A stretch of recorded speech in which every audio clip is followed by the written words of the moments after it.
الحمد لله وحده والصلاة والسلام على من لا نبي بعده. أعوذ بالله من الشيطان الرجيم. بسم الله الرحمن الرحيم.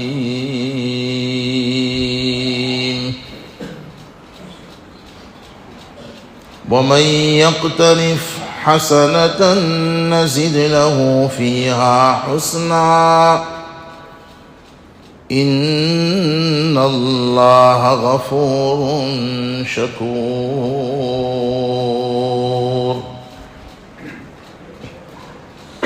صدق الله مولانا العظيم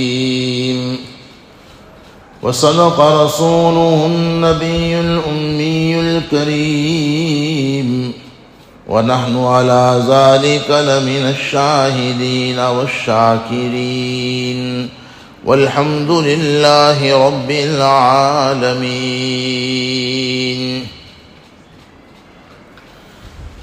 اللہ تبارک و تعالی نے اہل ایمان کو اعمال صالحہ کا حکم بھی دیا اور نیک اعمال کا اہتمام کرنے والے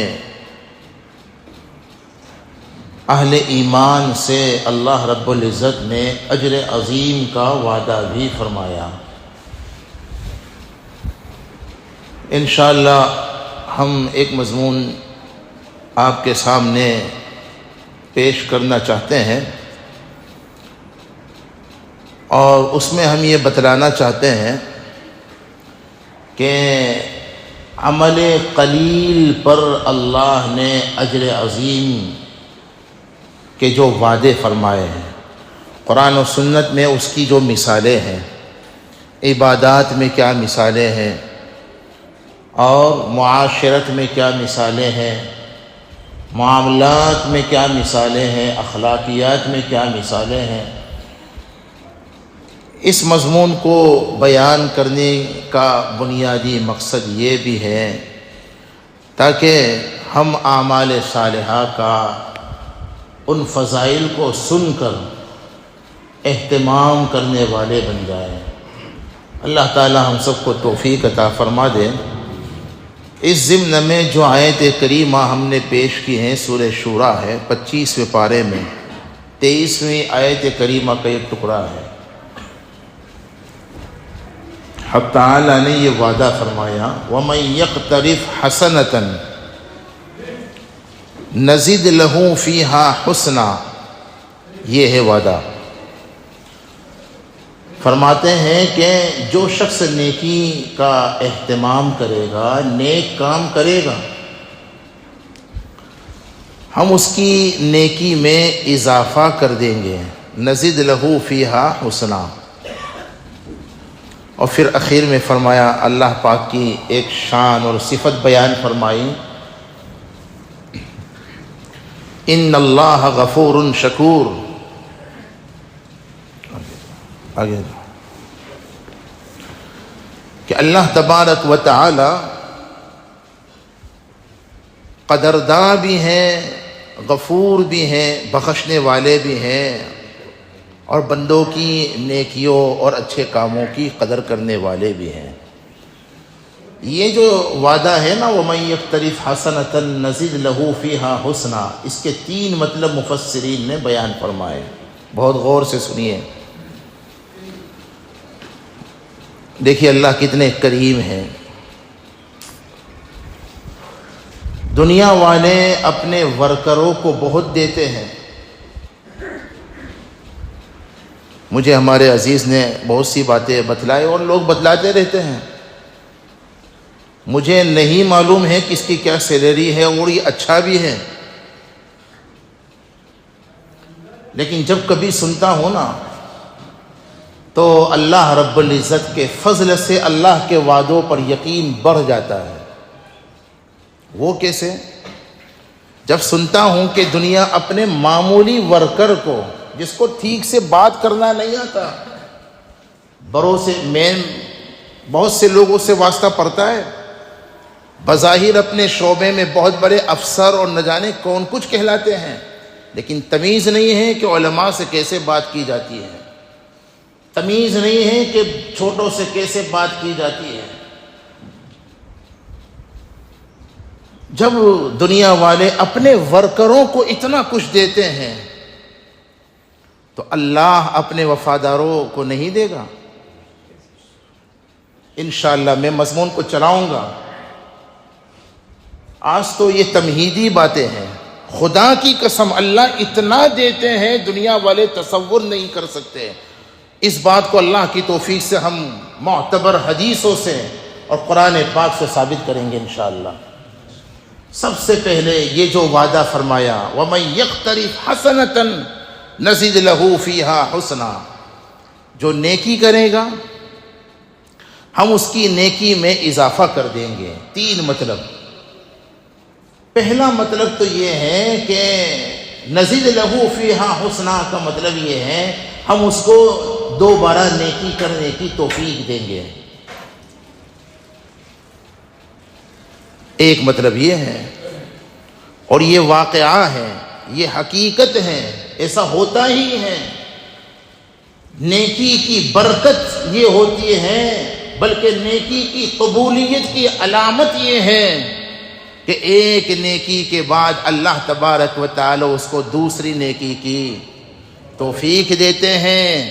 ایک عبادت کے بعد اگر دوسری عبادت کی توفیق مل گئی، جمعہ کی نماز پڑھنے کے بعد عصر کی نماز کی توفیق مل گئی، عصر پڑھنے کے بعد مغرب کی توفیق مل گئی، بلکہ خدا کی قسم ایک دفعہ سبحان اللہ کہنے کے بعد دوسری مرتبہ سبحان اللہ کہنے کی توفیق مل گئی، یہ علامت اس بات کی ہے کہ پہلی والی عبادت اور پہلی والی تسبیح اللہ نے قبول کر لی۔ لیکن ساتھ میں یہ بھی حقیقت ہے کہ جیسے نیکی نیکی کو کھینچتی ہے، گناہ گناہ کو کھینچتا ہے۔ کیا مطلب؟ نیکی کی برکت سے بندے کو اور نیکی کی توفیق ملتی ہے، جس کا وعدہ وَمَن يَقْتَرِفْ حَسَنَةً نَزِدْ لَهُ فِيهَا حُسْنًا میں کیا۔ تو ایسے ہی گناہوں کی نحوست سے بندہ گناہوں میں مزید مبتلا ہو جاتا ہے۔ یعنی ایک مرتبہ نیکی کرنے کے بعد اللہ اس کو اور نیکیوں کی توفیق دیتے نا، تو ایک مرتبہ گناہ کرنے کی نحوست سے بندہ دوسرے گناہوں میں اس کی مثال دیتا ہوں۔ بد نظری کرنا گناہ ہے کہ نہیں ہے؟ اس کی تفصیل میں ہم نہیں جاتے ہیں۔ جب بندہ بد نظری کرتا ہے نا، اور اگر پھر گناہ کرنے کے بعد توبہ نہیں کرتا، ہاں یہ شرط ہے، گناہ ہو گیا اور بندے نے اگر توبہ کر لی تو اس کی نحوست سے اللہ بچا لیں گے، لیکن گناہ کرنے کے بعد بندے نے توبہ نہیں کی تو اس گناہ کی نحوست سے دوسرے گناہ میں بندہ مبتلا ہوگا۔ بد نظری کی، اب بات کرے گا، فون نمبر لے گا اور پھر کسی طرح سے بات کرے گا اور پھر سلسلہ آگے بڑھے گا، زنا تک سلسلہ پہنچے گا۔ ہمارے آقا نے ابو داؤد شریف کی ایک حدیث میں فرمایا تھا کہ غلط نظر سے، شہوت کی نظر سے کسی غیر محرم کو دیکھنا آنکھوں کا زنا ہے۔ شہوت کے ساتھ کسی سے غیر محرم سے بات کرنا زبان کا زنا ہے، اور شہوت لے کر کے غیر محرموں کی باتوں کو سننا اور غیر محرموں کے گانوں کو سننا یا میوزک سننا یہ کانوں کا زنا ہے، اور شہوت کے ارادے سے، ناجائز شہوت کو پورا کرنے کے ارادے سے آگے بڑھنا قدموں کا، پیروں کا زنا ہے، اور شہوت کے ارادے سے ہاتھ بڑھانا ہاتھوں کا زنا ہے۔ یہ کوئی میں نے نئی بات نہیں سنائی، یہ حدیث شریف ہے، بہت مشہور ہیں۔ بہرحال بات کو بڑھانا مقصود نہیں ہے، عرض یہ کر رہا تھا وَمَن يَقْتَرِفْ حَسَنَةً نَزِدْ لَهُ فِيهَا حُسْنًا کا پہلا مطلب کہ ہم اس کو ایک نیکی کرنے کی برکت سے ایک نیکی کے بعد دوسری نیکی کی، ایک عبادت کے بعد دوسری عبادت کی توفیق دیتے ہیں۔ اور دوسرا مطلب نزید لہو فیہا حسنا کا مفسرین نے یہ بیان کیا، نزید لہو فیہا حسنا، جو نیکی کرے گا نا تو ہم اس کے حسن میں اضافہ کر دیں گے۔ مطلب یہ ہے نیکی کرنے والے نے جو کچھ نیکی کی ہے، اس نیک عمل میں جو کمی رہ گئی، جو کوتاہی ہوئی، اللہ تبارک و تعالی کرم فرما کر اس کمی اور کوتاہی کو دور فرما دیں گے اور اس نیکی کے اندر حسن اور خوبصورتی پیدا کر دیں گے۔ نہیں سمجھیں؟ نماز جمعہ پڑھی، نیک عمل ہے کہ نہیں ہے؟ بیان سنا، نیک عمل ہے کہ نہیں ہے؟ دعائیں مانگی، تسبیح پڑھی، درود شریف پڑھا، نہ جانے کیا کچھ کیا، لیکن واقعہ یہ ہے، حقیقت یہ ہے، ہماری نیکیوں میں بھی کئی قسم کی خرابیاں پائی جاتی ہے۔ اس لیے صاحبوں، جہاں ہم کو برائیوں سے توبہ کرنے کی ضرورت ہے، وہاں ہم کو اللہ سے اس بات پر بھی توبہ کرنی چاہیے اور اس پر بھی اللہ سے معافی مانگنی چاہیے۔ اے اللہ، ہماری نمازوں میں، ہماری نیکیوں میں، ہماری تلاوتوں میں، اے اللہ نیک کاموں میں ہم سے جو کوتاہیاں ہوئی ہیں، اے اللہ ہم اس پر بھی تجھ سے معافی چاہتے ہیں۔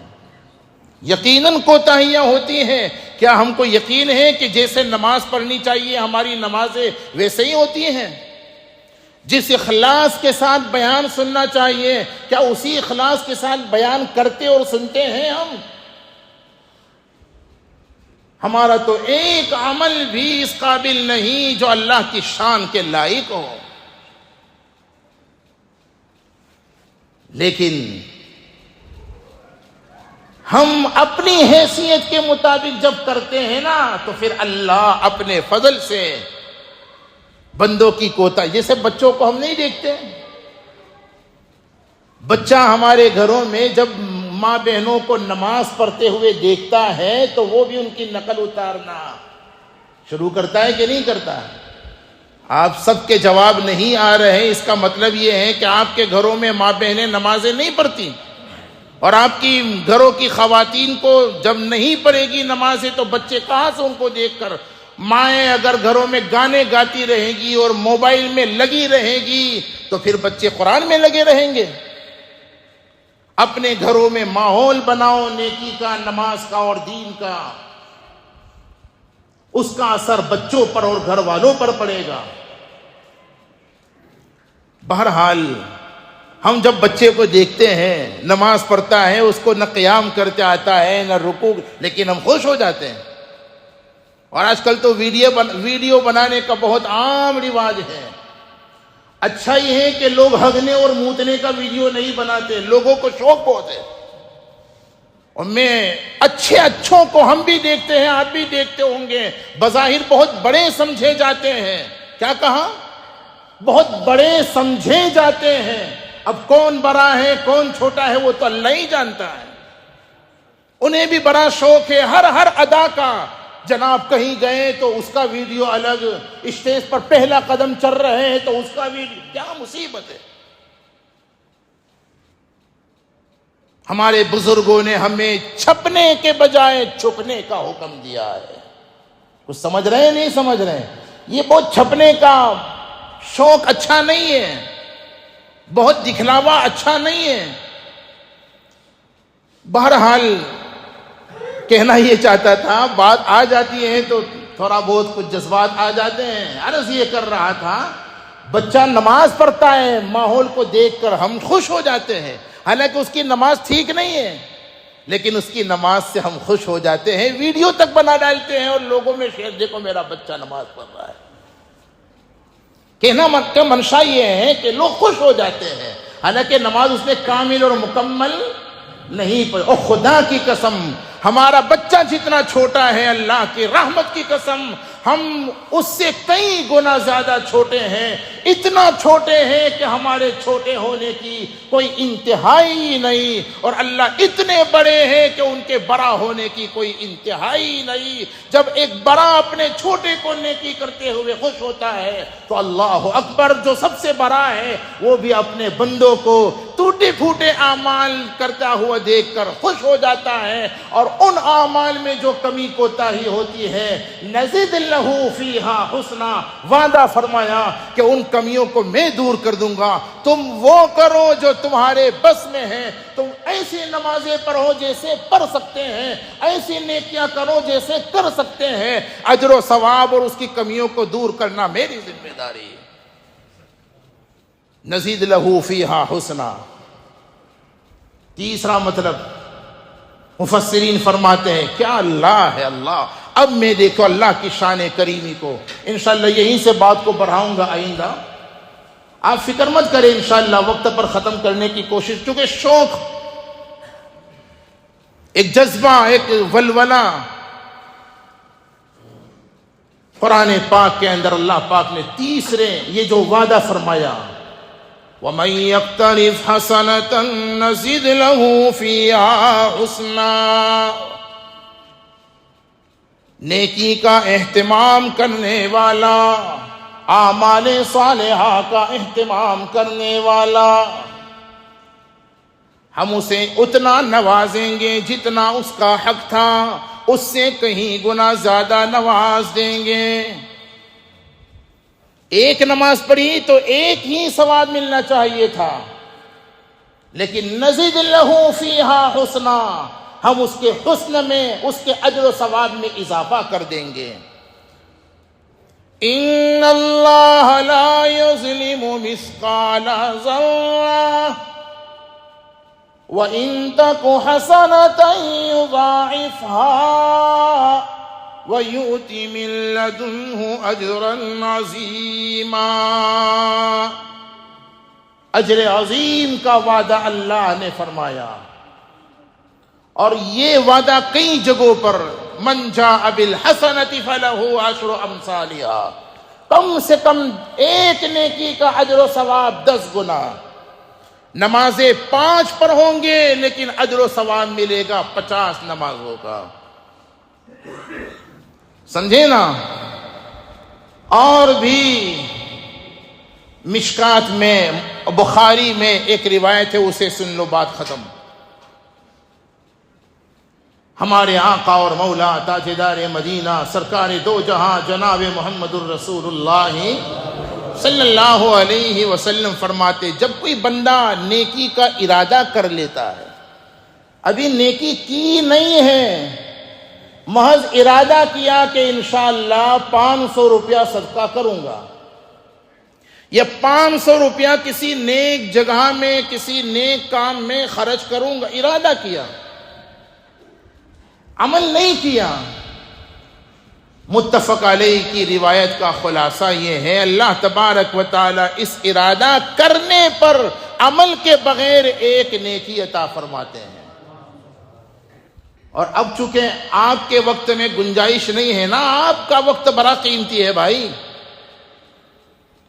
ورنہ مجھے الدرۃ الفاخرہ فی کشف علوم الآخرہ، امام غزالی کی ایک کتاب ہے، اس میں بلا سند کے ایک عجیب و غریب روایت، انشاءاللہ آئندہ ہی سناؤں گا، وہ واقعتاً بہت عبرت، اس میں بتلاؤں گا انشاءاللہ میں، ایک نیکی بھی خدا کی قسم قیامت میں نجات کا ذریعہ بن سکتی ہے۔ آج تو ہمیں کوئی قدر ہے ہی نہیں نیکی کی، بس میں نے اشارہ کیا، آئندہ بتلاؤں گا، پہلے یہ حدیث شریف سن لو، بات ختم۔ فرماتے ہیں ایک یعنی نیکی کا ارادہ کیا، کی نہیں نیکی، محض ارادہ کرنے پر اللہ ایک نیکی عطا فرمائیں گے۔ اور پھر حدیث میں آتا ہے نیکی کا اگر ارادہ کر لیا تو کم سے کم ایک نیکی پر 10 گنا سے لے کر 700 گنا، اور بعض نیکیوں پر اس سے بھی زیادہ۔ وَيُؤْتِ مِن لَّدُنْهُ أَجْرًا عَظِيمًا، سورہ نساء میں اسی کو فرمایا۔ اس کے برخلاف گناہ، تو اسی حدیث میں آتا ہے بندہ اگر گناہ کا ارادہ کر لیا کہ گرل فرینڈ سے جا کر نماز جمعہ ختم ہوتے ہی ملاقات کروں گا، یہ ارادہ کیا، پکا ارادہ کر لیا، اور پھر ارادہ کرنے کے بعد اللہ کے خوف کی وجہ سے اس گناہ سے بچ گیا، اور خدا کی قسم گناہ کا ارادہ کرنے کے بعد اللہ کی وجہ سے اس گناہ سے اگر بندہ بچ گیا، اس گناہ کے ارادے پر بھی اللہ ایک نیکی عطا فرمائیں گے۔ لیکن بچ کیوں گیا؟ فون کرنے کے بعد وہ آئی نہیں تھی، اس لیے ملاقات نہیں ہو سکی۔ اس پر تو گناہ ہوگا ہی ہوگا، آ سکتی تھی، بات چیت ہو سکتی تھی، اور برائی بدکاری ہو سکتی تھی، لیکن اللہ یاد آ گئے۔ اذا ذکر اللہ وجلت قلوبہم واذا تلیت، 5 ایمان مؤمنین کاملین کی وہاں 5 علامتوں کا جو تذکرہ ہے اس میں یہی بات ہے۔ تو بہرحال اچھا، پھر حدیث میں آتا ہے چلو بچ تو نہیں گیا، گناہ ہو گیا، تو گناہ ہو جانے کے بعد یہاں بھی انصاف کا تقاضا تھا، یہ تھا نا ایک نیکی کا کم سے کم 10 گنا اجر ہے، تو ایک گناہ کی سزا بھی کم سے کم 10 گنا ہونی چاہیے، لیکن ایسا نہیں ہے، جتنا گناہ اتنی ہی سزا، اور وہ بھی کوئی یقینی بات نہیں ہے کہ اللہ ہر گناہ پر سزا دیں گے ہی۔ آخری بات خدا کی قسم قرآن کی روشنی میں اور خدا کی قسم حدیث کی روشنی میں کہتا ہوں صاحبوں، اللہ کریم ہے، اللہ سخی ہے، ایسا سخی اور کریم تو کوئی ہے ہی نہیں۔ اس کے یہاں ہر نیکی پر اجر تو ہے، لیکن ہر گناہ پر پکڑ نہیں ہے۔ اللہ تعالی حقائق سمجھا دے، عمل کی توفیق عطا فرما دے، آمین۔ وآخر دعوانا الحمدللہ۔